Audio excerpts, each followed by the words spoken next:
Hi, this is Andy Wood with Titan Home Lending. Today we're talking about appraisal problems that you might have on any deal that you're working on.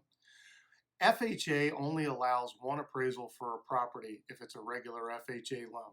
Conventional, you can, as long as you're switching lenders, you can order a second appraisal, that type of thing. The best way to fix an appraisal problem is actually to switch it to an FHA 203K.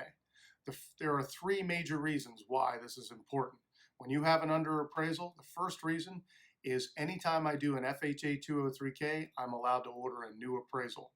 We send a scope of work to the appraiser along with a 203K inspection report, and we get a new appraisal every single time we order it. So although FHA has the appraisal stay with the property, when we do 203K, we get a new appraisal. The second is that the appraiser is going to be doing the appraisal based on the after improved value.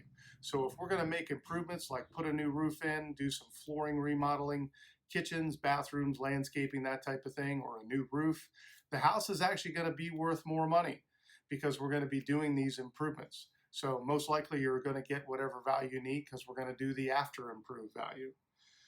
The third reason that we're going to do it is because FHA 203K allows 110% of the after improved value.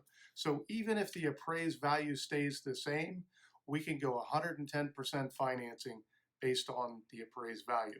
So if you have a home that the purchase price was $205 and the appraisal came in for $200,000, you could go get an air conditioner estimate to put in a new air conditioner.